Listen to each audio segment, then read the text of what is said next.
Public provident fund અને સુકન્યા સમૃદ્ધિ યોજના આ બંને સરકારની એવી સ્કીમો છે જેમાં આપણે લોંગ ટર્મ માટે પૈસા ઇન્વેસ્ટ કરતા હોઈએ છીએ એક મોટી મૂડી બનાવવા માટે. પણ એમાં ઘણા બધા નિયમોમાં ફેરફાર થયા છે ને ફેરફાર શું છે અને શું આપણને નિયમ અસર કરશે કે નહીં એ જો તમે જાણવા માંગતા હોય તો એના માટે ધ્યાનથી સાંભળજો. હું તમને એક વાત કહું.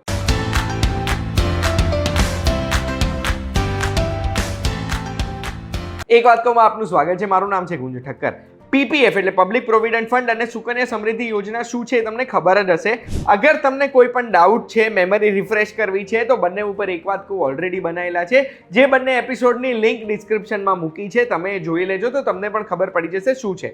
ટૂંકમાં કહું ને તો પીપીએફ 15 વર્ષની એક રોકાણની સ્કીમ છે જેમાં આપણે પૈસા રોકાણ કરી શકીએ છીએ અને ટેક્સ ફ્રી આવક થાય છે. એ જ રીતે સુકન્યા સમૃદ્ધિ યોજના નાની દીકરીઓ, 10 વર્ષથી નાની ઉંમરની દીકરીઓ માટેની એક રોકાણની સ્કીમ છે જે પીપીએફ કરતાં 1.25% વધારે વ્યાજ આપે છે અને દીકરીઓને એક ટેક્સ ફ્રી મૂડી પણ મળે છે એ 18 વર્ષના થાય એના પછી. હવે આ પીપીએફ અને સુકન્યા સમૃદ્ધિ યોજનામાં નવા નિયમો આવ્યા છે જે એક પછી એક તમને કહીશ. સૌથી પહેલો એ છે કે પીપીએફ એકાઉન્ટ 1થી વધારે ના હોવા જોઈએ. આ તો 2019માં જ સરકારે આપણને કહી દીધું હતું કે 1થી વધારે પીપીએફ એકાઉન્ટ ના હોવું જોઈએ, પણ હવે પાક્કા નિયમો બહાર પડ્યા છે. માની લો તમારા 1થી વધુ અકાઉન્ટ છે તો જે પહેલું અકાઉન્ટ છે એને પ્રાઇમરી અકાઉન્ટ કહેવાશે, બીજા અકાઉન્ટને સેકન્ડરી અકાઉન્ટ કહેવાશે. તમારે પોસ્ટ ઓફિસમાં જઈને કહેવું પડશે કે ભાઈ આ સેકન્ડરી અકાઉન્ટ છે, એ ત્યારે સેકન્ડરીના બધા પૈસા ટ્રાન્સફર કરી દેશે પ્રાઇમરીમાં, જેથી દર વર્ષે આપણે પીપીએફમાં 1.5 લાખ રૂપિયાથી વધારે ના રોકાણ કરી શકીએ. માની લો સેકન્ડરી અકાઉન્ટ પછી પણ કોઈ અકાઉન્ટ છે તો એવા સંજોગોમાં શું થશે કે એના પછીનું જે અકાઉન્ટ છે ને એ અકાઉન્ટમાં જેટલું બી વ્યાજ ભેગું થયું છે એ તમને નહીં મળે અને એમાં તમારા કોન્ટ્રીબ્યુશન તમને પાછા મળી જશે. બીજું, બાળકોના પીપીએફ માટેનો નિયમ છે. બાળકો માટે પણ આપણે જો પીપીએફ અકાઉન્ટ ખોલાયું છે ને 1થી વધુ છે તો એમાં પણ પ્રોબ્લેમ થઈ શકે. જો અગર એક અકાઉન્ટ છે તો બરોબર છે, અગર બીજું અકાઉન્ટ છે એને ઇરરેગ્યુલર અકાઉન્ટ કહેવાશે.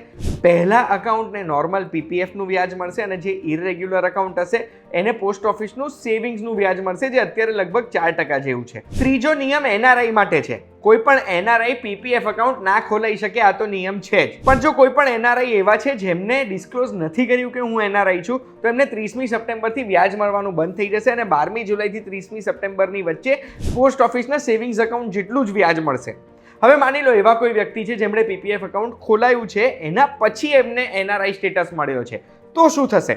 તો એ વ્યક્તિ પૂરું 15 વર્ષ સુધી પીપીએફમાં કોન્ટ્રીબ્યુટ બી કરી શકે છે અને એ મેચ્યોરિટી ઉપર ખાલી એક્સટેન્ડ નહીં કરી શકે 5 વર્ષ માટે પીપીએફનું ટેન્યોર, પણ એ 15મા વર્ષે પૂરેપૂરું કોર્પસ ઉપાડી શકશે. સુકન્યા સમૃદ્ધિ યોજનામાં શું નિયમ બદલાયો છે? તો ઘણી વખત એવું થાય છે કે દાદા દાદી દીકરીઓ માટે આ સુકન્યા સમૃદ્ધિ અકાઉન્ટ ખોલાવે છે, પણ આમાં નિયમ એ છે કે ગાર્ડિયન જ ખોલાઈ શકે જે માતા પિતા હોય. હવે અગર જો દાદા દાદી અકાઉન્ટ ખોલાયું છે દીકરીઓ માટે તો એમણે પોતાની ગાર્ડિયનશિપ ટ્રાન્સફર કરી દેવી પડશે માતા પિતા ઉપર અને દાદા દાદી હવેથી સુકન્યા સમૃદ્ધિ અકાઉન્ટ નહીં ખોલાઈ શકે કોઈ પણ દીકરી માટે. માતા પિતા જ ગાર્ડિયન રહી શકશે અને માતા પિતાના નામે જ એમની જ ગાર્ડિયનશિપમાં અકાઉન્ટ ખુલશે. આશા રાખું છું આ વિડીયોમાં સુકન્યા સમૃદ્ધિ યોજના અને પીપીએફના નિયમોની મેં તમને માહિતી આપી હશે અને એવી પણ આશા રાખું છું કે તમારા કોઈ અકાઉન્ટને અસર નહીં પડી હોય આ નિયમોથી.